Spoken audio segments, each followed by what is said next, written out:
Grog. Hello, everyone. Welcome to the Cider Shed podcast. I'm Matthew Weir. I'm joined by Keri Warbis. Keri, for many people, we had a week off last week. We did, yes. That's those who aren't Patreons, really, isn't it? Yeah, patrons have heard from us twice since then. They're probably like, oh, God, these two again. But for the rest of you, yeah, you had a week off, so we're back. We did actually go on to Patreon and fill in the blanks of what we missed. We were completist in that sense. It was a good week to have off, I think, Archers-wise. We said that we felt it was kind of a preemptive week, wasn't it? It was a week where things were building, but not much was happening. Eye of the storm stuff. But this week, a lot more. What we're going to do is we're going to have a little break, and then we're going to talk about that wonderful, what was it? Egg and spoon Easter egg hunt relay race. It was the Easter Egg and Spoon Egg Hunt Relay Race Hide and Hunt Egg Race Team Relay Competition. Or as it's known as an acronym, EASIER. Very odd, wasn't it? Yeah. And George is involved. Let's have a little break and then we'll talk about it. All right, you lot. You're all cordially invited to the latest Easter egg competition cooked up by the fevered mind of the Bulls power duo, Kenton and Jolene Archer.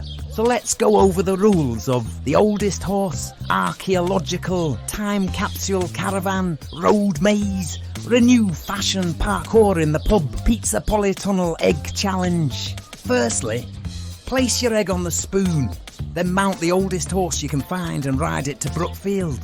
Use the metal detector you'll find handily under your horse and use it to locate 10 Roman coins dated between 55 BC and 300 AD. Once you have your coins, bury them in a time capsule, along with Kenton's old wank mags of Susie Quattro and a photo of Justin dressed as a daffodil.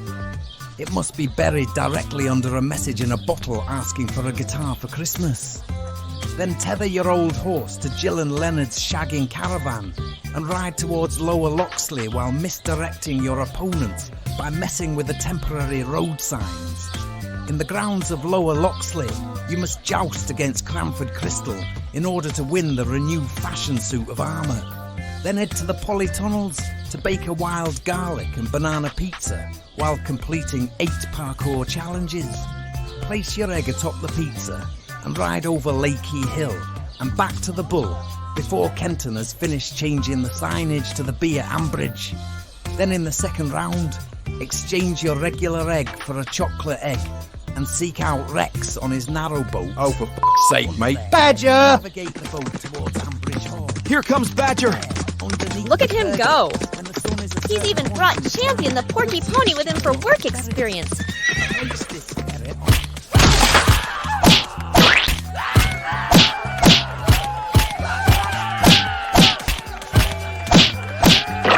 Cheers, Badger.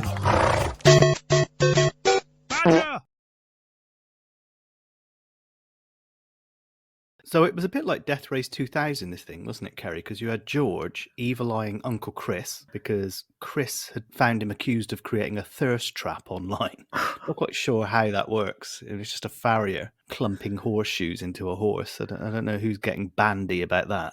Well, he wanted to stick it to Jolene for barring him. He wanted to stick it to Hannah and stick it to Uncle Chris. Yeah. All quite aggressive language, wasn't it? Surely spoon it. Yeah.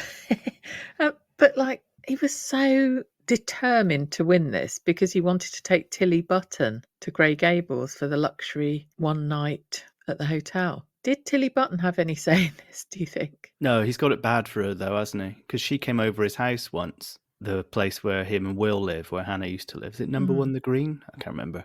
So he kicked Brad out all of a sudden. They were having a quality evening of PlayStation. Oh, yeah. He kicked him out because Tilly Button was coming over, and in the end, she just wanted guinea pig beauty tips or something. Yeah, didn't she want her guinea pig to have a haircut or something? Or her little sister's guinea pig or something. Yeah. Yeah. Is that all that's happened between them, though? Yeah, I mean, he's got a thing for the Button sisters, hasn't he? But clearly Tilly is the one that's top of the list. Do you think she'll end up on Mike? Oh, dear. Well, that won't please George, will it? Not Mike Tucker. Well, it'll be nice if the Button sisters featured more, wouldn't it? Yeah.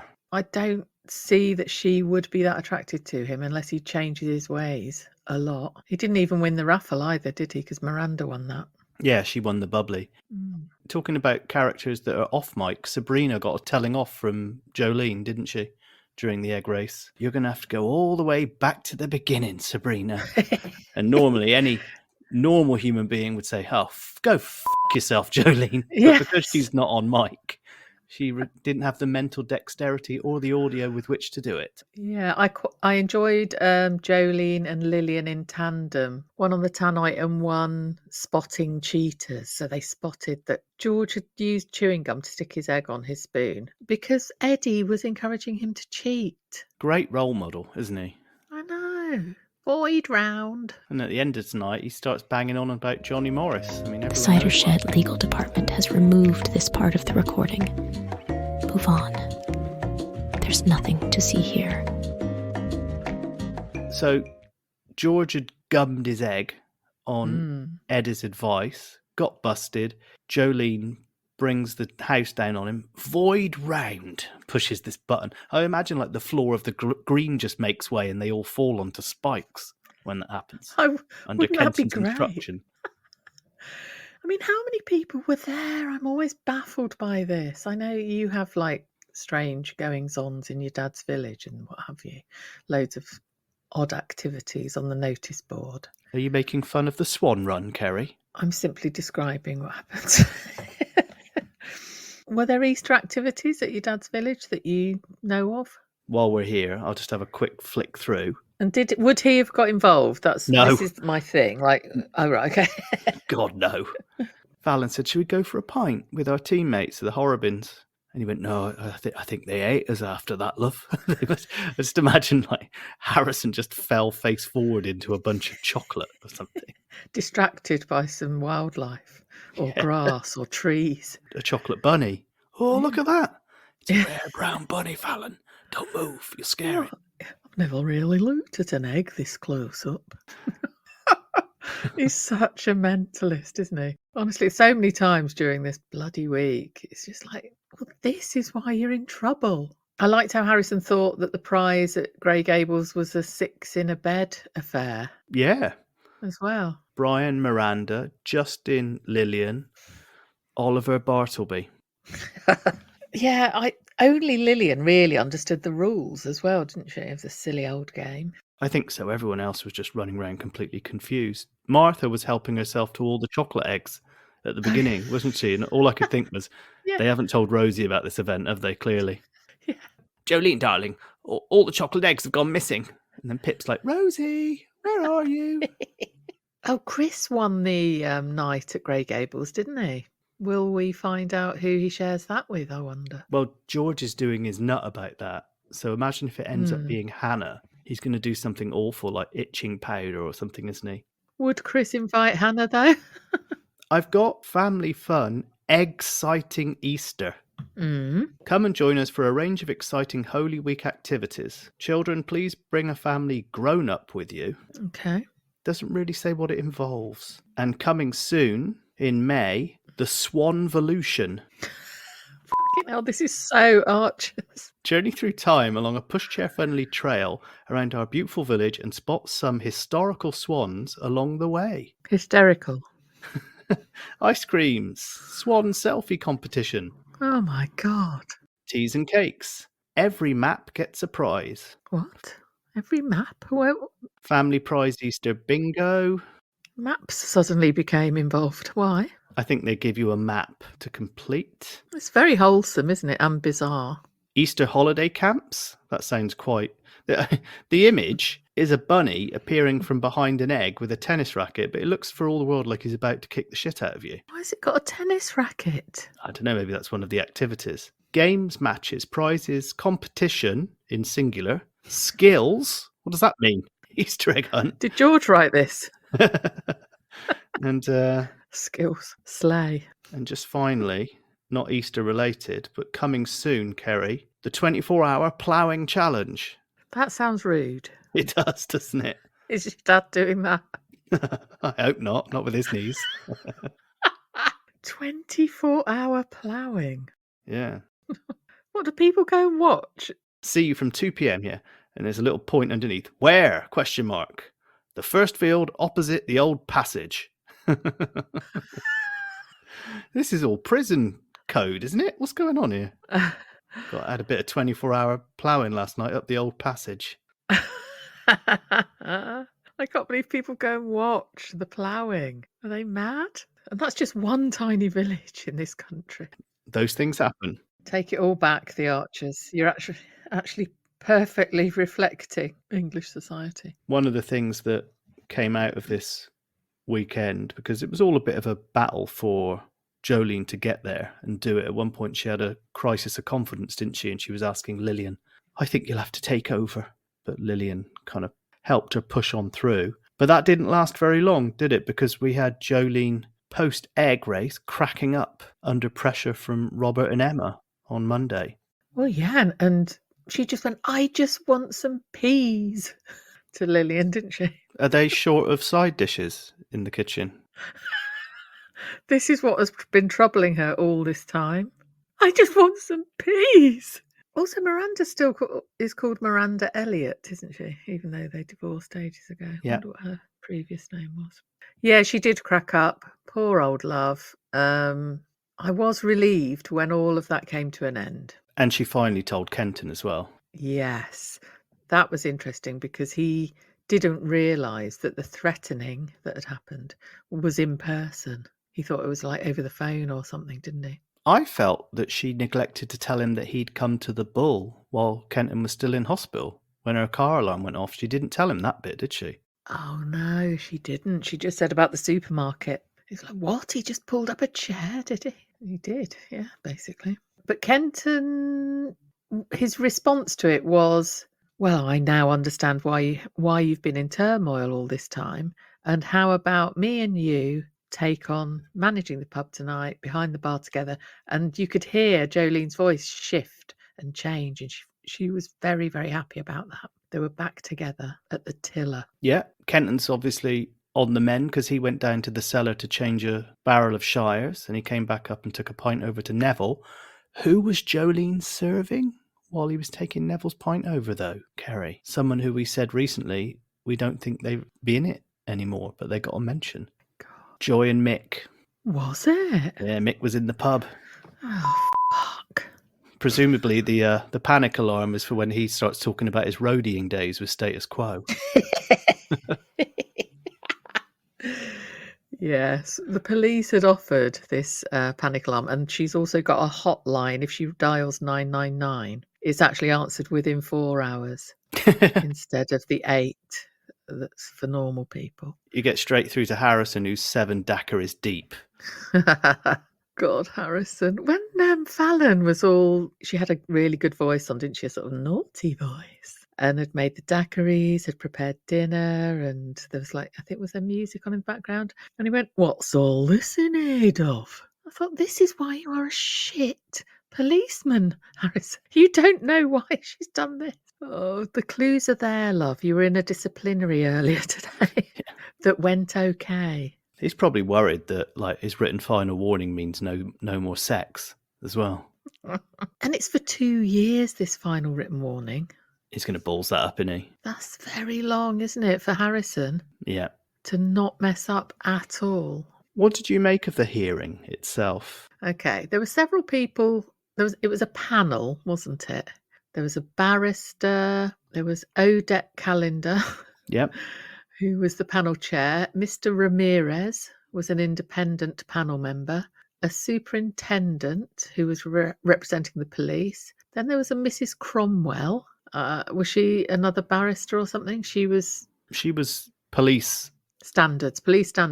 Yeah, she kept interrupting Harry when he was first pulled up. He was trying to put a good word in for Harrison, but she just kept going, and it's been an invasion of privacy and it's had a detrimental impact on your life, hasn't it? And before he even had a chance, and your reputation was damaged. Yes, can I just say, Mrs. Cromwell, that I think that Harrison is actually a wonderful human being. Complete bastard, Mr. Chilcott. Yes, I agree. And he was only doing what was right. And breaking all the rules and probably killing kittens as well, Mr. Chilcott. I rest my case. Fallon was not happy, was she, with Harry's first effort? No. And Alice was like, I think he was trying. Then Harry was called again and swiftly accepted all responsibility. It was all my fault. I put pressure on him. I know why he did this. It was to protect Alice and her family. And the panel straight away accepted that the information was disclosed due to his concern for other people. Yeah, one thing that I had never really taken into consideration before in all of this, that Harrison had gone into Harry's historical records and had then Yeah. gone to the pub and said, hey, I've seen this has happened and this has happened, this has happened. So it was a little more than him just going to Alice and being like, hey, I picked your boyfriend up for being drunk and disorderly the other night. It was also, I've gone in and found out he had a driving ban and stuff. Because I think when I talked about it, I failed to mention that. And that obviously was a factor in it, because that was what Harry said. Well, it's not public record, is it? So you can't share things like that. So he did have a point there. Yeah, because they said he disclosed personal data recorded on the police national computer, which sounded like there's just one computer somewhere for all of the police to use. That's how it works. Where is it? It just so happens to be in Ambridge. Yeah. And in the end, Harrison he's got a final written warning, hasn't he? He's got 2 years to not balls things up, which he obviously will. I was expecting him to immediately balls things up with the dog report and the marquee thing, and he'd be like, oh, bugger. Oh, yeah. And they'd be like, you're fired. Yeah. The very next day, out on his fucking ear. What I really wanted him to do was, when he'd got let off, was sort of immediately say to Fallon, what I'd really like to do, love, is go even more part-time. Is that okay? It'll lessen the chances of me breaking warning. He's not going to manage this, is he? No way. The recurring theme is that he ends up leaving the force, and like all ex-70s policemen, he ends up running the bull when it becomes too much for his mother-in-law. But we shall see. I like the way Harry was kind of expecting to be able to be high-fived in the car park immediately after the court case. Like, that wouldn't look dodgy. Yeah, because Alice sort of went, there's Harry over there. And Harrison and Fallon went, yeah, we're a bit tired anyway, bye. Pocket off straight away. There was a brief conversation between Harry and Alice, wasn't there? And then the next day, Harry was sniffing again, and he was picking up Borchester Blue, even though he hadn't been feeling very well. He was nauseous, and he hasn't felt like eating. So the first thing you think of when you're feeling sick and not eating is to buy some blue cheese, isn't it? And Alice agreed to drive him to the doctor. Again, a strange scene with an audience. Yeah, there was, funnily enough, the official write-up of the Archers episode said at the end, Dr. Malik says that Harry will need help, which Alice foolishly agrees to give. So even they're like, don't do it, the people that are writing the bloody show. Alice wanted to leave the room. He made her stay. That was annoying. Then Dr. Malik would try to say something, and Alice kept chipping in as if she was more of an expert on the whole bloody thing. And I know, you might know about liver trouble, Alice, for obvious reasons, but let the GP speak. The only thing that you needed extra was Mrs. Cromwell would have burst in and started interrupting Harry as well. And also they seemed surprised and shocked that he might have some scarring of the liver, which was a bit weird. The conversation where Alice goes over to visit Eve, I had always assumed anyway that the drinking had followed his accident and his inability to event anymore. You thought maybe he had the accident because he was drunk. And then we heard tonight that the whole reason that his niece has horse Sadie in the stables, the impaled one, was because he bought it to butter up his sister because he got drunk at his sister's birthday and balls things up. So he bought that for his niece. I forgot the name of the niece, but I remember the horse is called Sadie, isn't it? Oh, it wasn't Kimberly, was it? That was some other horse-related person. No, it wasn't Kimberly. That was Bartleby's original owner. Yeah, Badger. Badger! Yeah, the Eve meeting was very interesting, I thought.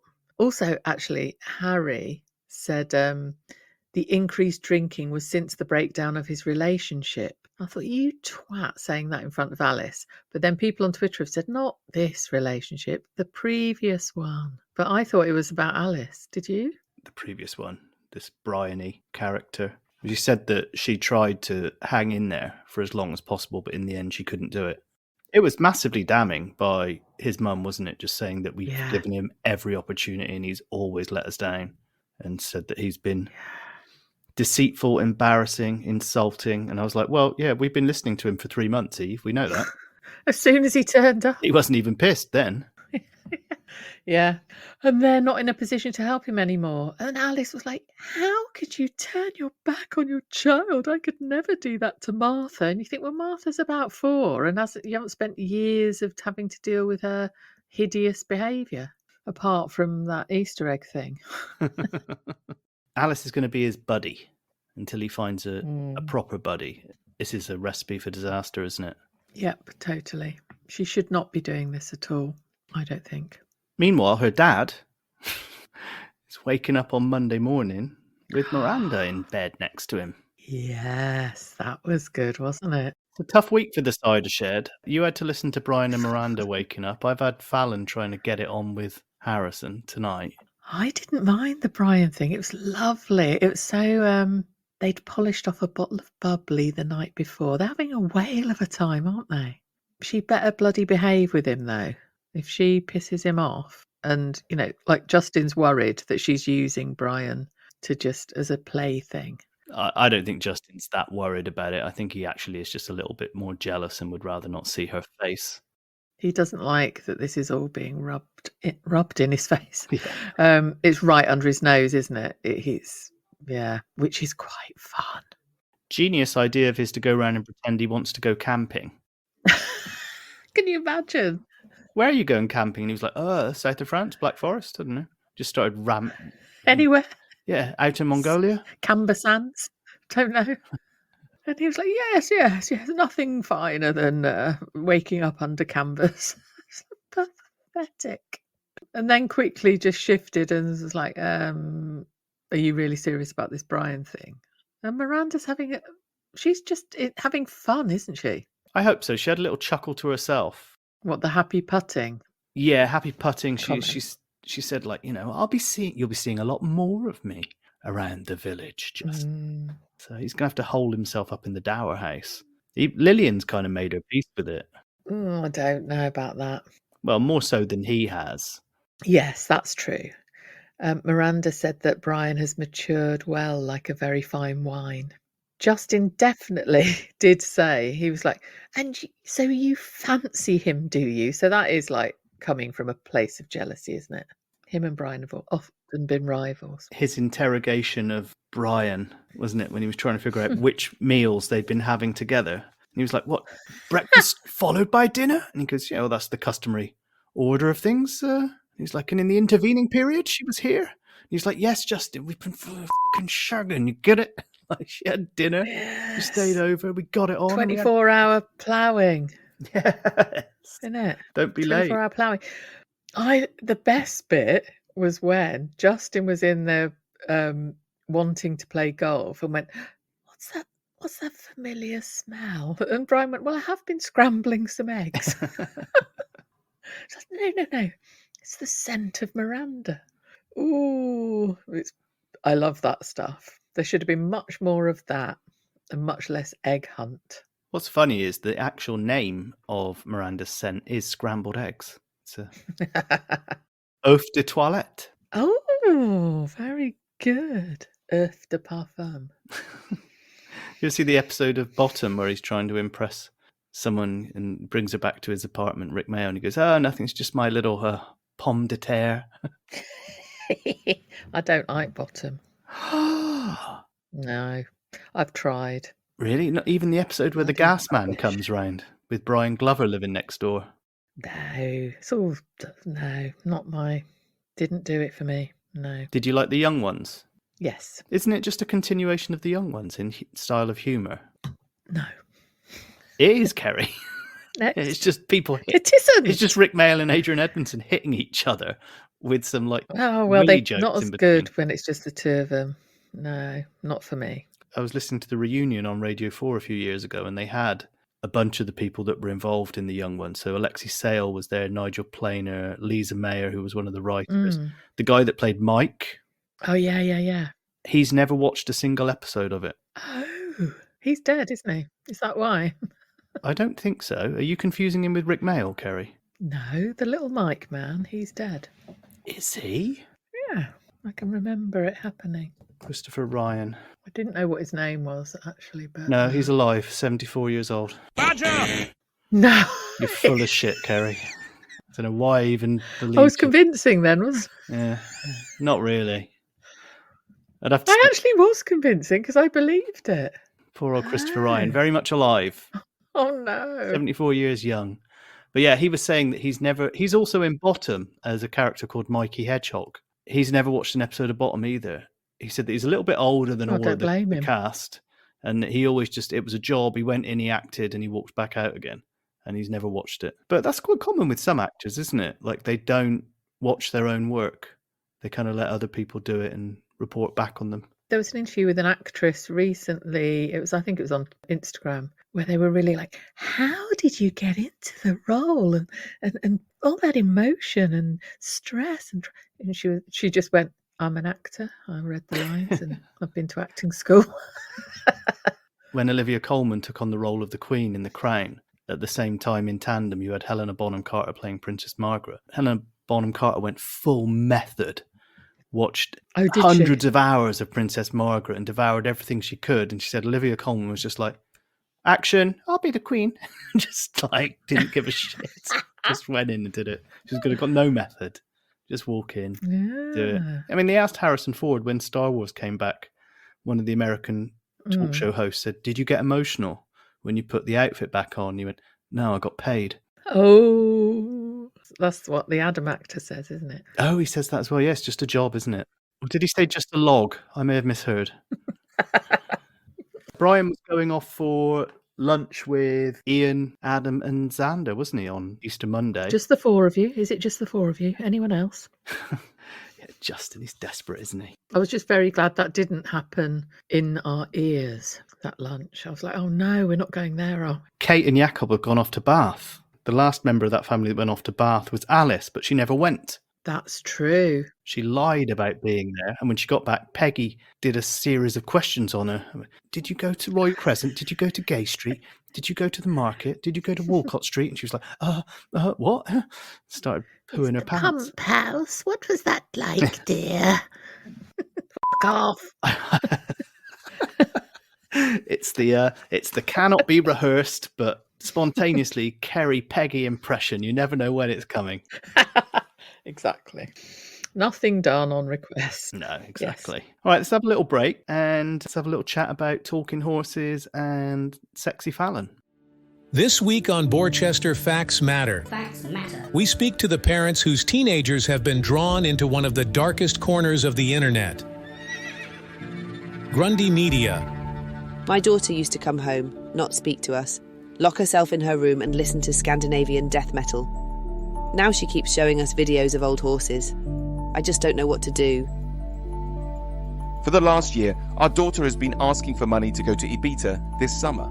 To be honest, we've been worried sick. But now, oh God, she's changed her mind. And where does she want to go now? A donkey sanctuary with its own amateur cricket team. My boy used to be addicted to violent video games. Hours and hours blowing people's heads off, surrounded by empty fast food packages. The other day, I saw he'd gone down the garden shed and not come back. I got a bit worried, so I went to check on him. Was he okay? What happened? He was knitting a f***ing ferret.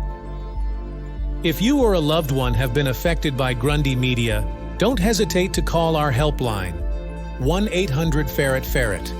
We're here to help. Ferret! Facts matter.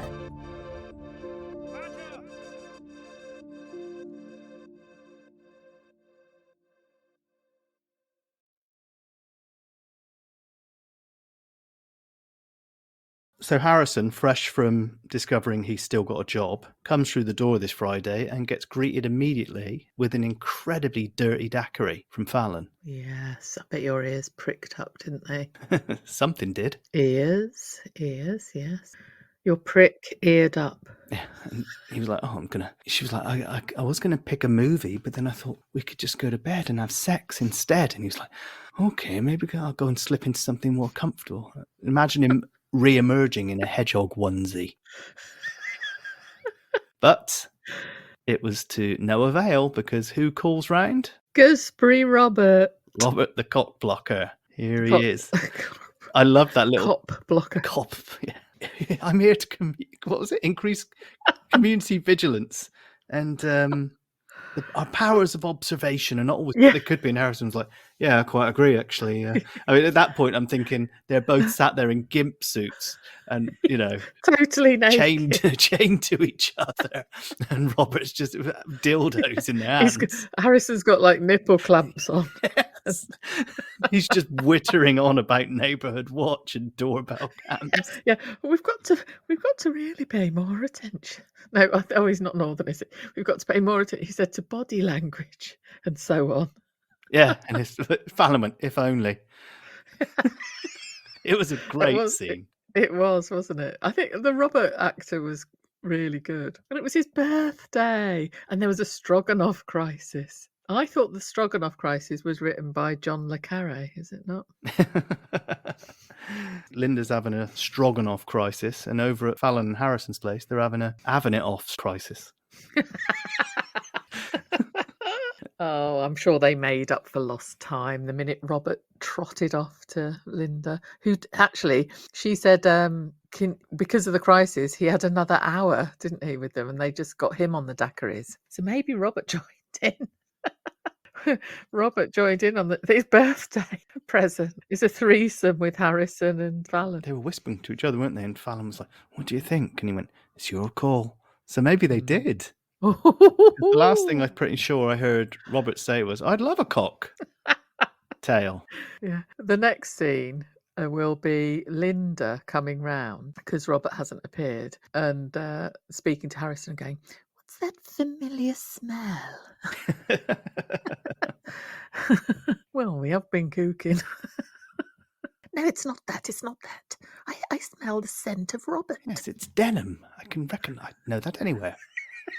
What else did we have tonight? Well, we've got Mr. Eddie, the talking horse. A talking horse, of course. Good Lord. That was Paul, wasn't it? Although, what's his face? George, he was kind of saying about his silly old channel that, they're not going to keep watching updates on an old horse forever, are they? At last, he's finally realised. Yeah, he's like hemorrhaging viewers. And so Eddie's suggestion was, as soon as he mentioned Animal Magic, did you used to watch Animal Magic, or is that before your time? I did watch Animal Magic. There's like three people that I always bunch together in my mind. It's David Bellamy, Johnny Morris, and Derek Griffiths. Yeah, Derek Griffiths was lovely, wasn't he? Yeah, so the Animal Magic theme tune immediately popped into my brain. Do you remember it? I don't. I always think of the Wild Track theme tune, which is also in Midnight Cowboy, which isn't. Is it? Yeah. Oh, well, Animal Magic is that one that goes... Do you remember? I'll name that tune in 27.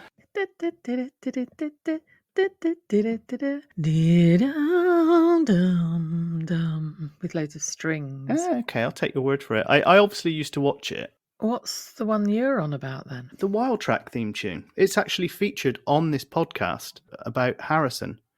Do it. Din din din din din din din din din din bam bam bam. Pop. That one. Yes. Yeah. I think that was I was a bit old for that program, but I can remember. Yeah, now that you've started singing it. Yeah. How did that appear in Midnight Cowboy? It's just quite a famous piece of music, and I think Wild Track picked it up afterwards and used it. It is existing soundtrack material from that movie. Oh. Strange little crossover, that, isn't it? Yeah, Wild Track were in our back garden once when I was a kid filming foxes. Because the whole BBC Wildlife Unit is in Bristol, so... They didn't do talking foxes? I don't think our foxes talked, no. Or did you not do voices for them? No. No. Okay. I used to get woken up by them regularly at night because they make Oh. hell's noise at night. Yeah, we have them here. It's like someone being murdered. I think the first time I knowingly heard it, I thought a baby was in the back garden at about 4 a.m, which didn't make any sense. And then, helpfully, my parents got a security light at the back of the house, but they gave me habitat cane blinds. So these foxes would always set this light off, and my room would light up like a police helicopter coming in. Oh, we put horrible, smelly stuff in our garden to keep the foxes away.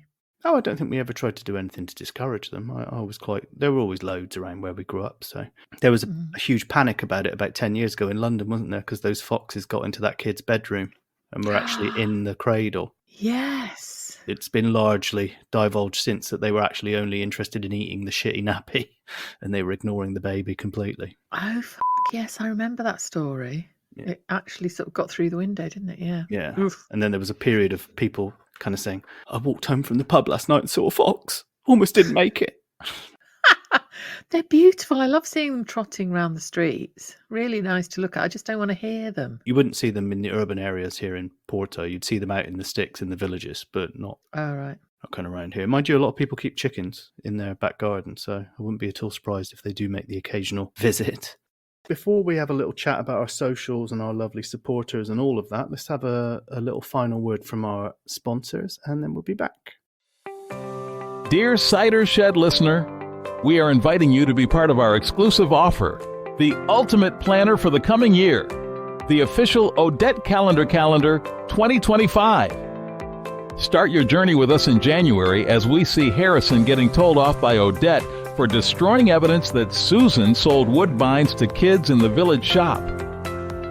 Spring is upon us in April as we see Odette and our lovable village Bobby having an off-the-record chat about him tying up Marky with piano wire in the cellar of the Bull and forcing him to listen to Jolene singing. In July, we see Odette giving God's cop a verbal warning for helping supply Fallon with high-grade LSD from the evidence cupboard so she can cook a batch of space quiches for the Laurels. And then in a touching snow scene to melt the heart, we see Odette and Sergeant Burns parting ways as his final written warning is issued for wrongful arrest of Robert for continually turning up at his house with a village petition or some other crap and ruining sex night. If you order now using the code BadgerFerretFerret, you'll also receive the perforated stainless steel kitchen bowl everyone is talking about, the Odette Calendar Colander. Don't miss out. Police yourself next year with the Odette Calendar 2025. Warning, purchases of the Odette Calendar 2025 requires you to sign 10 blank confession statements at Borchester Nick. Legal counsel not required.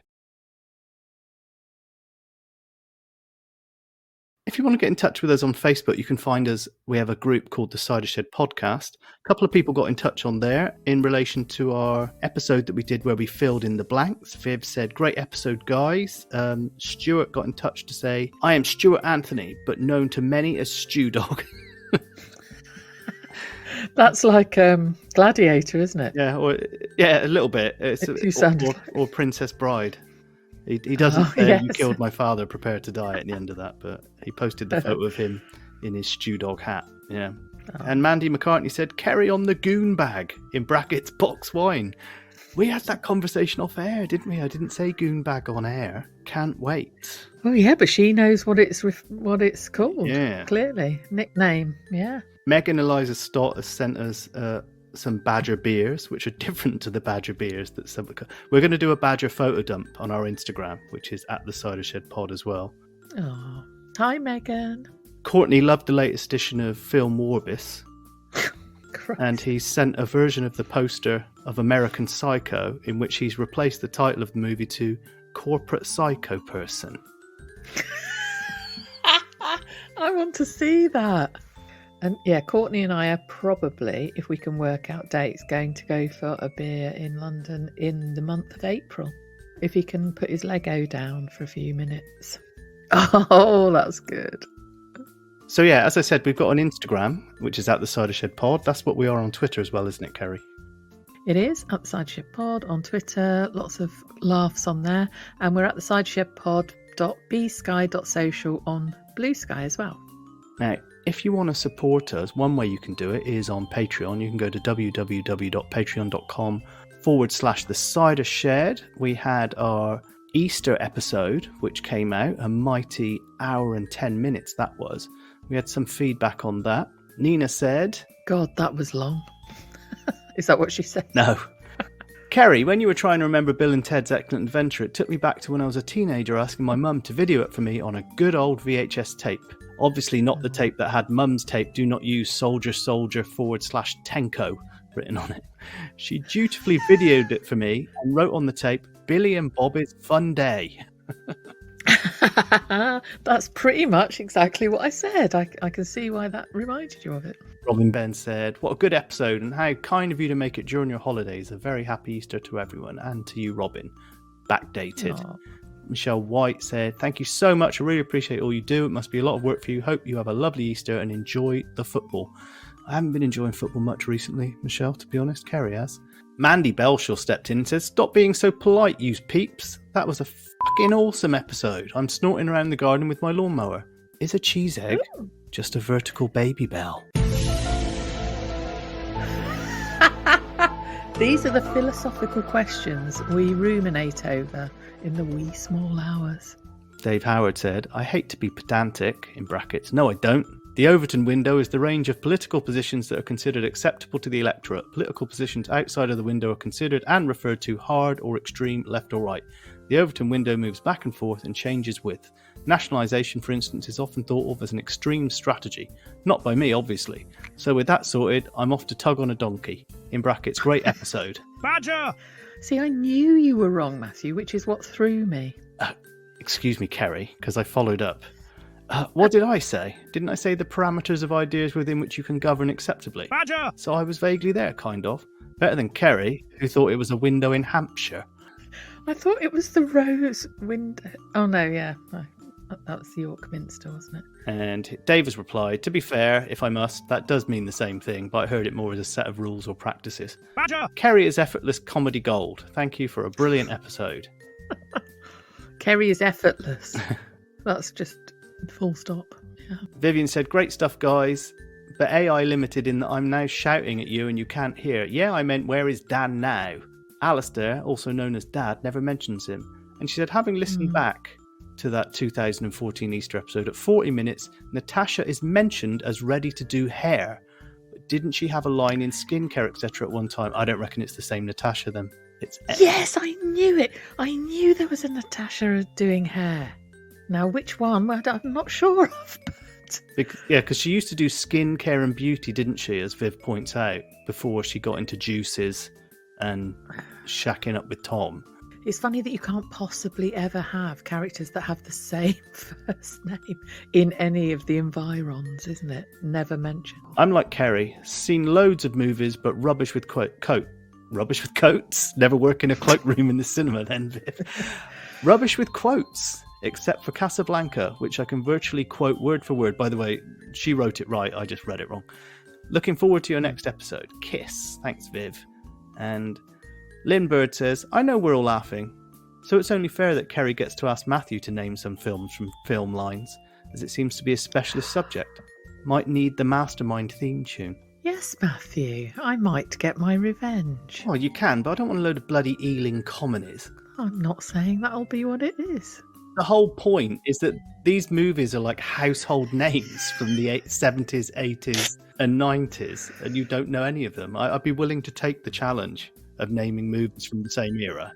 Okay, well, right, yes, we've got to do this, Matthew. We have to do this because you just saying them, like I mentioned, is not the same as hearing the snippet of the actor saying them. You wait till I'm saying some 80s film lines to you. All right, I'll take that challenge because I feel like I was acting them pretty well in the last episode of Patreon. This is. You'll just cheat and type it into Google. No, I won't. Never do that. I would not do that. So, if you want to listen to Film Morbis, Village or Shitage, Swindon Tales of the Unexpected, all of those silly things take place on our midweek specials when we loosen up a little bit. It's just a couple of quid a month. It is. You get and you get these episodes early, and you also get those midweekers as well. Plus anything else we think of doing. We've got 6 new patrons, Keri. Oh, goodness. Yeah. So first up, show our appreciation. Joe Avi, I think is Avizon, but here we go. Welcoming Joe Avison into the Cider Shed Patreon. Many thanks. We are delighted to have you. Please help yourself to any midweek specials that take your fancy. Cheers, Joe. Thank you so much for all your help. I was in a bit of a synth mood this week. That will become apparent. Stew Dog. Hey there, Stew Dog. Who's a good boy? That's right. You are. Thanks for becoming a Cider Shed patron. Hope you're okay with badges. Thank you, Stew Dog. Keri thinks you're a wrestler. I'm not sure if that's true or not. Beth Purnell. Badger! Beth Purnell, welcome to the Cider Shed patron. What an absolute pleasure. Thank you for all your help. Badger, hurry up! The badgers are getting heavier and more frequent. Yeah, it's a red backward badger then. A hijab. Thanks, Beth. Next up, we have Janie. Welcome, Janie. Badger. Please, make yourself at home in the Cider Shed Patreon Clubhouse. Badger. We're so happy to have you. Badger. Thanks for your support. Badger. Badger. Badger. Oh, thanks, Janie. Thanks, Janie. Much appreciated. Glamorous Glennis. Badger. Roll out the red carpet. Raise the velvet rope. Here's Glamorous Glennis rocking up at the Cider Shed Patreon. Thanks for your support, Glennis. We really appreciate it. Badger. Thanks, Glennis. Glamorous Glennis. Much appreciated. And finally, Fiona Miller. Fiona Miller. You are most welcome here. With us. In the Cider Shed Patreon. Pull up a soft chair. Scroll back through our midweek specials. Especially the gossipy ones. But most of all, enjoy yourself.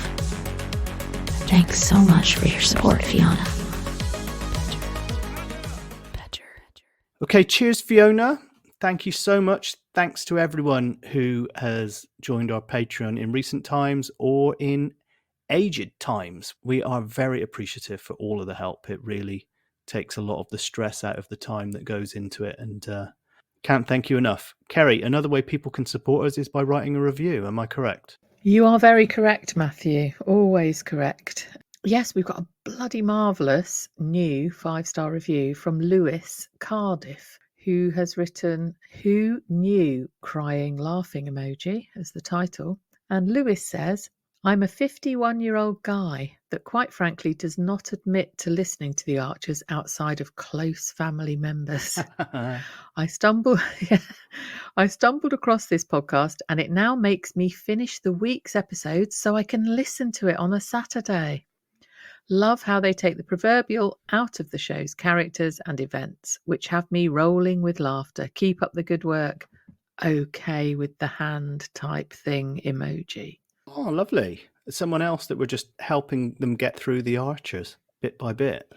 Yeah, I feel like we're doing good work when we do that. It's a public service, isn't it? We're like your buddy. We're the Alice to your Harry. Yeah, we are. To this weird addiction that everyone has. Do you know, Keri, something we haven't mentioned for a while because of international breaks, etc.? The Cider Shed Fantasy Football Podcast League. So people that hate it can turn off now. So things have been shaken up a bit towards the top of the table. Keri FC, 11th place. In 10th, Max FC, Max Warbis Wand. Why can't I say your family's names? Max Warbis Mansfield is in 10th. Andrew Marchetti in number 9th with Obi-Wan Kenobi nil. James Goldston with Grealish's Anatomy in 8th. James Scott is now in 7th with FC James. He must be on a holiday or something, not paying attention. He's on the beach. There's something going on there. Yeah. Anna D is in 6th place with Offside. Chris Charlton is in 5th. Things can only get better. Jethro Hallett in 4th with bounce back ability. In 3rd, Audrey Cameron below pars. In 2nd, Alistair Sheldrick with Bayern never losing. And Nat Ogle is in 1st place, 4-4 poo. They are immovable at the moment, Nat Ogle and Alistair Sheldrick. Now, Nat Ogle, we wonder whether he was is a listener or not. You looked him up, didn't you? I've looked up a Nat Ogle. Yeah. And he's some sort of writer person. Well, it's the only Nat Ogle I could find. We have asked Nat Ogle, do get in touch to let us know whether you do listen. And he hasn't replied. So I think he may well just be, he's a fiction writer. He may well just be someone who loves doing Fantasy Football League. And he thought, oh, that looks like a league I can win. I'm down to 18th, Russ of the Rovers. Towards the bottom of the table, in 39th, David Hall with Weetabix United. Kay Guyden, Farm Fumblers, this is going down. Audrey-Anne, help me out with the surname, Keri? Covarrubias. That's it. With Ace of the Sever team. She changed the team name. I think possibly. I don't know, that doesn't ring a bell. In 41st place. Rob Williams with Grundy Pants, holding steady. No movement in the bottom 4, by the way, so you've got...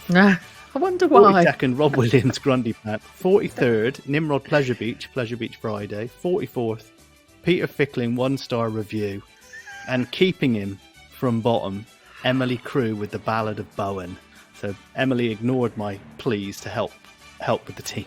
Yeah, the points difference is only sort of 20 or something. Come on, Emily. No, it's bigger than that now. It's about 70-something. Oh, it is, isn't it? Oh, yeah. Oh, shit.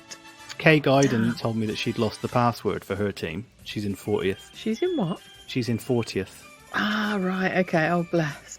I'm sure there's a reset password option, Kay. Yeah. And you've gone up. Yeah, she has, yeah. Despite having no access to the team. All right, everyone. Thanks for being with us this week. It's lovely to be back. And we will see you next week. Yes. Bye. Bye. Ba-doom, bang, ba-ding, bang, bang. Ba-ding, bang, ba-ding, bang. Ba-ding, bang, ba-ding, bang, bang. Be-little. Be-be-de-be-de-be. They don't make them like that anymore, do they? I don't like bottom. Badger!